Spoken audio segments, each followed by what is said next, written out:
Halo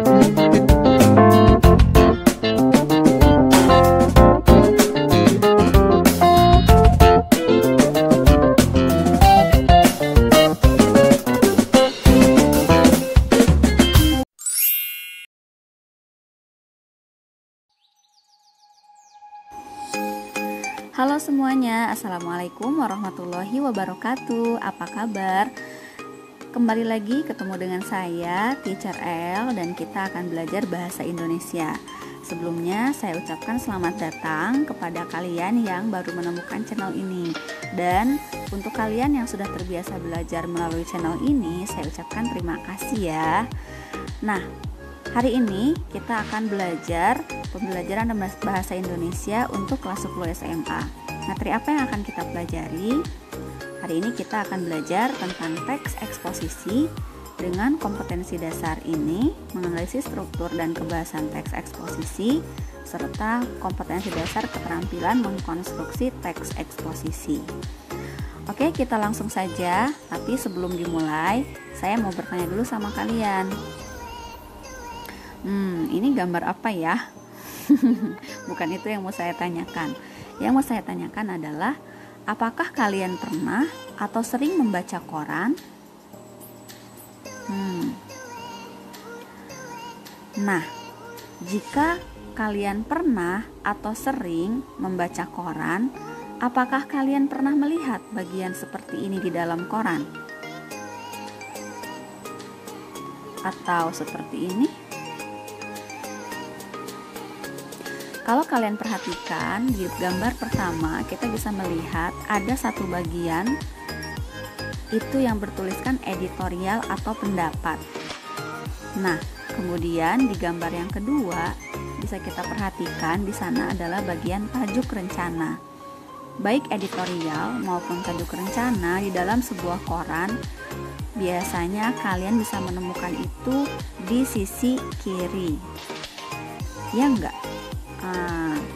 Oke, tapi bukan masalah di sebelah mananya ya yang mau kita bahas, tetapi apa sih biasanya isi dari tulisan seperti itu, baik tajuk rencana, editorial, atau mungkin di koran lain ada yang disebut opini. Nah, biasanya apa sih isi di dalam tulisan seperti itu? Ada yang sering membacanya atau pernah membacanya? Kalau kita perhatikan, biasanya di dalam tulisan seperti itu akan berisi mengupas sebuah masalah.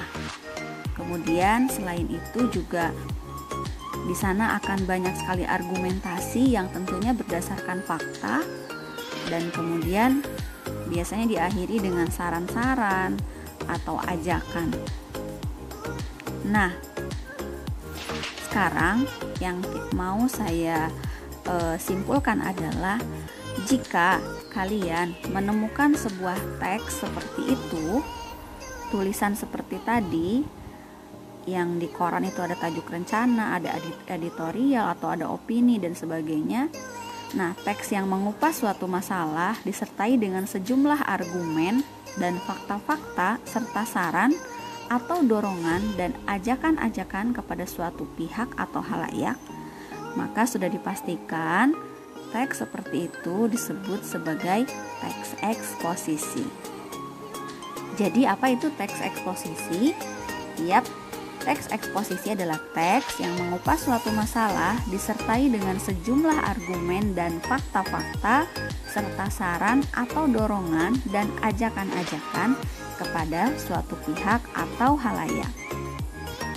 Nah, dari pengertiannya kita bisa ambil di dalam teks eksposisi itu akan berisi masalah yang dibahas ya, argumentasi si penulis, fakta yang terjadi, kemudian saran-saran. Nah, 4 hal ini, masalah yang dibahas, argumentasi si penulis, fakta yang dipaparkan, serta saran-saran, bisa kita sebut sebagai unsur teks eksposisi. Jadi, sebuah teks eksposisi biasanya dia akan berisi ada sebuah masalah yang dibahas, kemudian ada argumentasi si penulis di dalamnya, ada fakta yang dipaparkan, dan tentunya biasanya diakhiri dengan saran atau ajakan si penulis. Bisa dipahami sampai sini tentang teks eksposisi? Oke. Sekarang coba kalian perhatikan cuplikan teks berikut ini. Di sana ada 3 paragraf. Ya, sekarang kita akan coba ambil isi pokok dari setiap paragraf. Di paragraf pertama, kita bisa ambil isi dari paragraf pertama adalah ini. Kemacetan sudah menjadi menu utama di kota-kota besar, terlebih Jakarta. Kemudian di paragraf kedua, di sana bisa kita lihat ada 2 gagasan pokok yang bisa kita ambil. Pertama ini, Jakarta sendiri diproyeksi akan mengalami kemacetan parah. Kemudian yang kedua adalah ini. Melalui PT Jakarta Monorail, pemerintah, dan seterusnya. Kemudian di paragraf ketiga, bisa kita simpulkan bahwa isi dari paragraf ketiga adalah ini. Jakarta sudah seharusnya dan telah tepat melakukan pembangunan transportasi monorail. Nah, dari mana kita bisa tahu isi atau gagasan utama dari sebuah paragraf? Caranya adalah kalian menemukan dulu kalimat utamanya. Seperti itu ya. Kalimat utama itu apa? Kalimat utama itu adalah kalimat yang berisi secara umum apa yang akan dibahas dalam paragraf tersebut. Itu kalimat utama. Biasanya terletak di awal atau di akhir, begitu. Nah, berikutnya adalah kita akan ambil tadi gagasan pokok atau isi utama dari setiap paragraf. Di paragraf ke-1 bisa kita lihat bahwa isinya adalah kemacetan sudah menjadi menu utama di kota-kota besar, terlebih di Jakarta. Kemudian di paragraf kedua, pertama ada Jakarta diproyeksi akan mengalami kemacetan parah pada tahun 2016 dan 2017. Kemudian pemerintah Provinsi DKI Jakarta menggandeng Ortus Holding untuk membangun jaringan transportasi monorail di ibu kota. Paragraf ketiga, Jakarta sudah seharusnya dan telah tepat melakukan pembangunan transportasi monorail.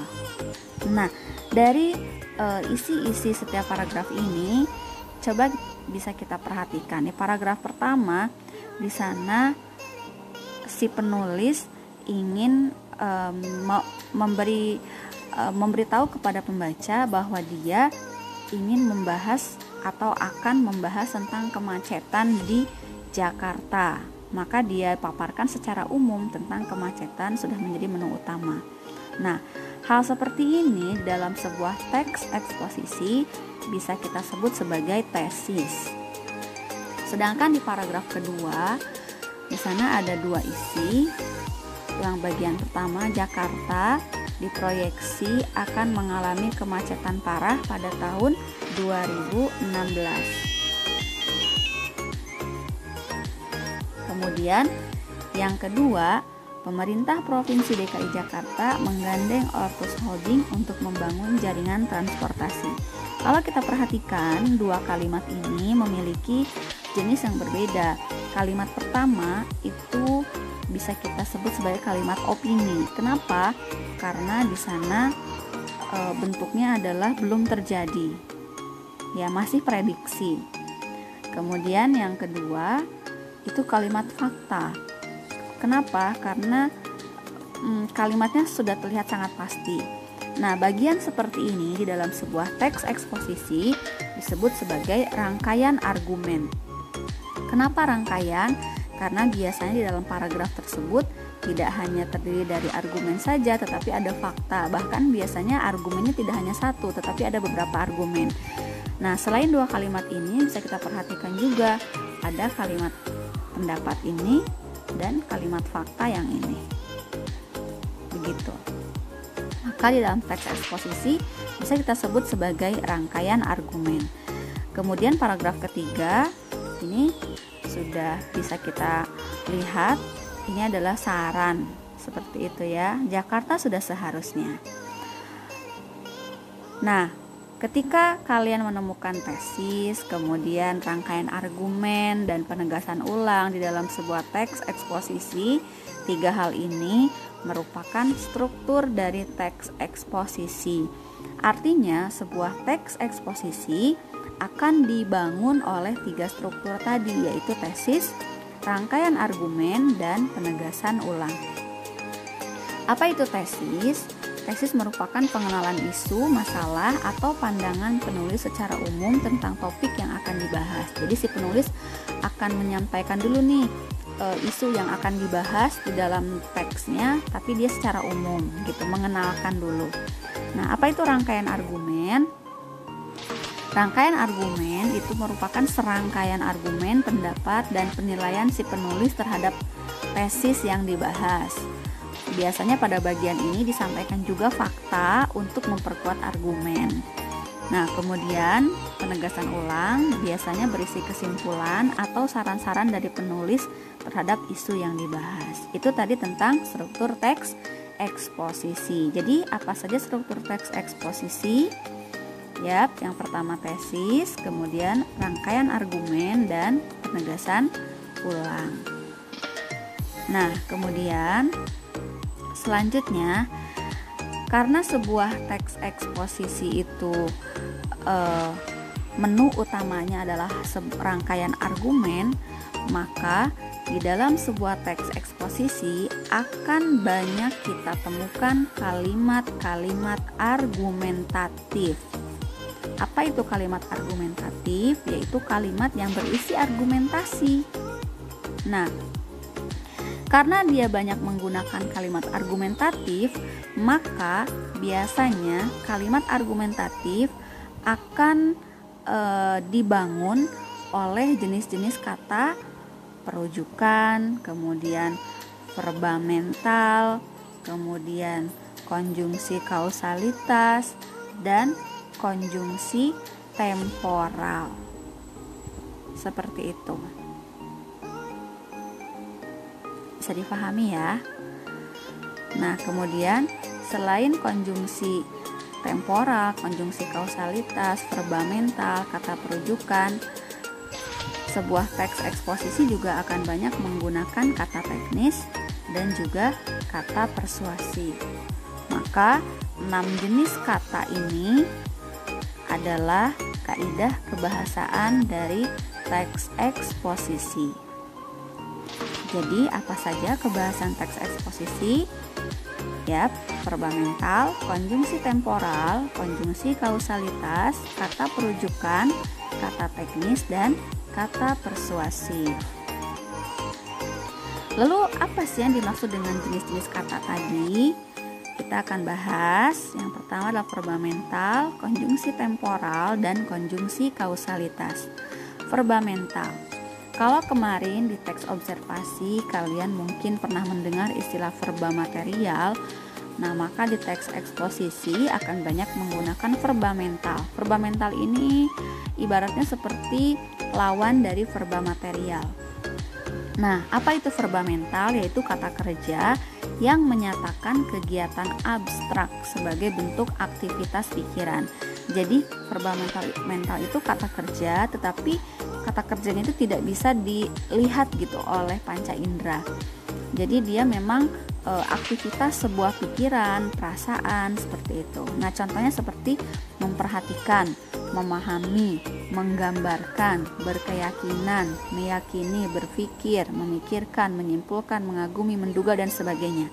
Kalau kita perhatikan, kata-kata itu adalah kata-kata kerja yang kita tidak bisa melihat itu gitu. Kita tidak bisa melihat kalau itu sedang dilakukan oleh seseorang. Nah, maka itu disebut verba mental karena dia sifatnya abstrak. Kemudian konjungsi temporal.